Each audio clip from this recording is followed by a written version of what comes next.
Bismillahirrahmanirrahim. Assalamu alaikum dear viewers. Hope you all are well and good. Welcome to my channel Bio Exploration Hub. जैसे कि हमने first year biology book second number chapter start किया हुआ है biological molecules और उसको हम पढ़ रहे हैं। आज हम क्या पढ़ेंगे? आज हम पढ़ेंगे बायोलॉजिकल इम्पोर्टेंस ऑफ वाटर के बारे में कि जो वाटर है उसकी जो बायोलॉजिकल इम्पोर्टेंस है वो क्या है, कैसी है। हम बायोलॉजिकली वाटर की इम्पोर्टेंस को देखें तो ह्यूमंस के लिए कितना वाटर जो है इम्पोर्टेंट है, बहुत ज़्यादा इम्पोर्टेंट है।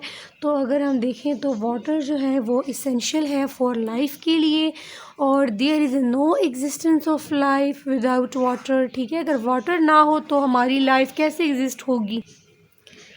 तो अगर वाटर ना हो तो हमारी लाइफ एग्जिस्ट नहीं कर सकती। And Allah the almighty has created all living organism from water. अगर हम बॉडी में बात करें तो जो सबसे ज़्यादा क्वांटिटी में जो मौजूद है, जो वेट है, वो वाटर का ही है। तो the bodies of living organism contain 70 to 90% of water. तो अगर हम देखें तो bodies of living organism contain 70 to 90% of water. तो सबसे ज़्यादा जो वेट है, जो क्वांटिटी है, वो तो वाटर की ही है। तो अगर वाटर ना हो तो हमारी तो लाइफ एग्जिस्ट नहीं कर सकेगी। तो the body of living organism contain 70 to 90% water. It is essential for existence of protoplasm. और जो प्रोटोप्लाज्म के तमाम जो रिएक्शंस हैं, जो केमिस्ट्री है, वो कैसी चल रही होती है? वो in the presence of water होती है। अगर वाटर ना हो तो वो नहीं हो सकेगी। Protoplasm because protoplasm contain survive of its water content is reduced as low as 10%। अगर 10% से वाटर कम हुआ 10% से, तो जो प्रोटोप्लाज्म है दे कांट सर्वाइव। ठीक है, अगर प्रोटोप्लाज्म में 10% से वाटर कम हुआ तो प्रोटोप्लाज्म का जो फंक्शन है so they can't survive and they do not perform their functions, ठीक है, properly. So because of its importance water is present in sufficient amount in most of places on earth। इस वजह से जो है अर्थ पे, ज़मीन पे, समंदर की शक्ल में, दरिया की शक्ल में, ठीक है, सीज, रिवर्स, ओशियंस की फॉर्म में वाटर लार्ज क्वांटिटी में, बहुत ही ज़्यादा वाटर जो है वो मौजूद है सफिशेंट अमाउंट में डिफरेंट एरियाज़ ऑफ अर्थ पे। So the chemical and physical properties of water are so designed. ठीक है, जो वाटर की अपनी specific physical and chemical properties होगी and they are absolutely important for the vital process of life के जो important functions है, लाइफ की जो सर्वाइवल है, उसके लिए वाटर जो है वो मोस्ट इम्पोर्टेंट है, एब्सोल्युटली इम्पोर्टेंट है। तो नेक्स्ट अगर हम बात करें पोलर नेचर ऑफ वाटर की, पोलैरिटी की जब हम बात करते हैं तो किसी भी एलिमेंट की और कंपाउंड्स में हम पॉजिटिव एंड नेगेटिव चार्जेस की बात करते हैं।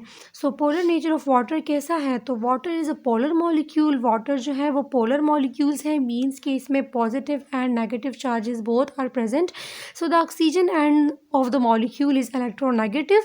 अगर हम ऑक्सीजन के एंड पे बात करें, ठीक है, फॉर एग्ज़ाम्पल इस तरह का स्ट्रक्चर है वाटर का, तो कह रहे हैं कि जो ये ऑक्सीजन एंड होता है, मींस ये वाला ऑक्सीजन एंड जो होता है of the molecule is electronegative.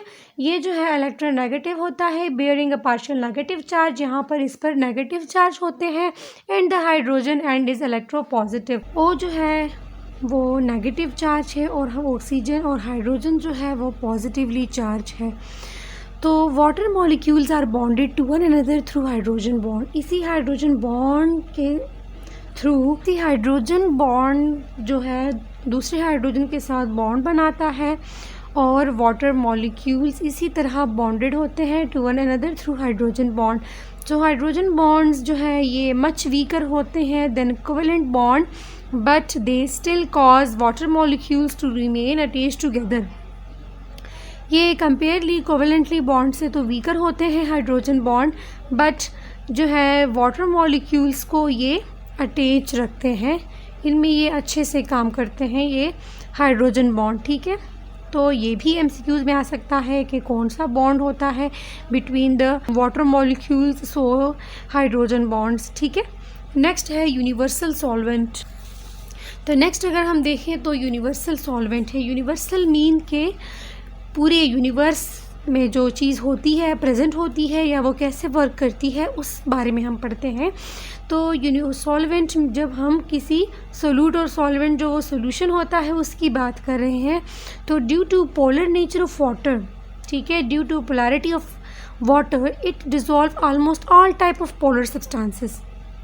क्योंकि वाटर जो है ये पोलर नेचर के होते हैं, तो जो तमाम टाइप्स के पोलर सब्सटेंसेस होते हैं वो वाटर में इजीली डिज़ोल्व हो जाते हैं and therefore regarded as universal solvent. इसीलिए इसको यूनिवर्सल सॉल्वेंट कहा हुआ है, because water is polar nature and जो तमाम और बाकी all types of polar substances हैं वो इजीली डिज़ोल्व होते हैं वाटर में।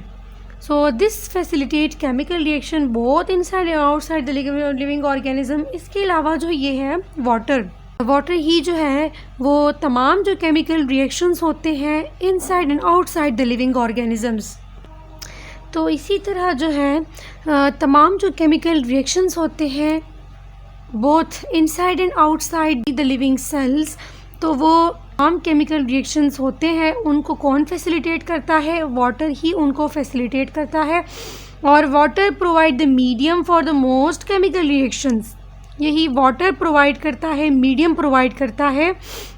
मीडियम मीन के एक एनवायरनमेंट प्रोवाइड करता है, एक माहौल बना देता है for most chemical reactions in cells. Example, when sodium chloride is put into water, जब हम सोडियम क्लोराइड को वाटर में पुट करते हैं तो जो electronegative ends of water molecules हैं वो अटैच हो जाते हैं। जो इलेक्ट्रोनेगेटिव साइड्स ऑफ वाटर है वो अटैच हो जाते हैं इस सोडियम के साथ, और जो इलेक्ट्रोपॉजिटिव एंड्स हैं वो अटैच हो जाते हैं क्लोराइड आयन के साथ। तो इस तरह क्या हो जाता है, as a result sodium and chloride ions जो है वो सेपरेट हो जाते हैं and dissolve in water. For example ये एक है कंपाउंड तो सोडियम क्लोराइड का, वो अगर वाटर बीच में आ गया उनके साथ तो वो जो सोडियम और क्लोराइड है उनको सेपरेट कर देगा एंड डिज़ोल्व इन वाटर कर देगा।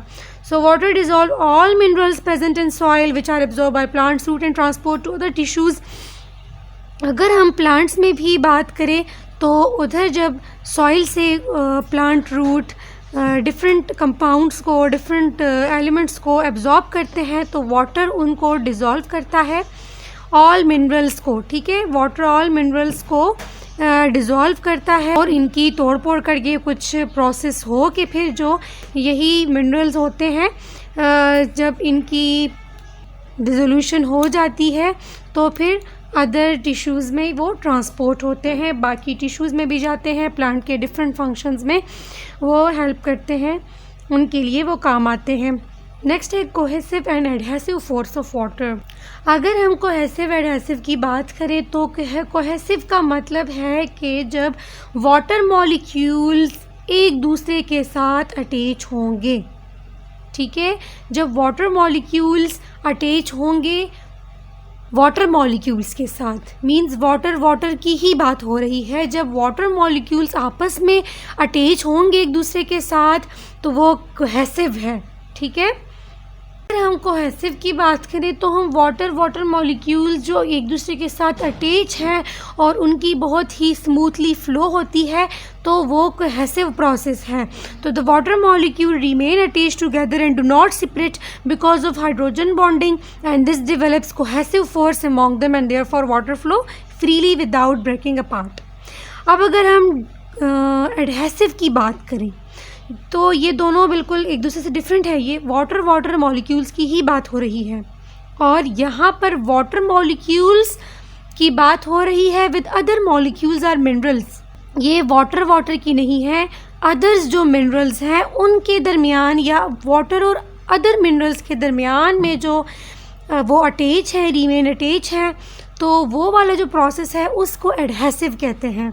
तो water molecules also adhere, stick to surface, it can fill a tubular vessel and still flow so that dissolve molecules are evenly distributed throughout a system, ठीक है।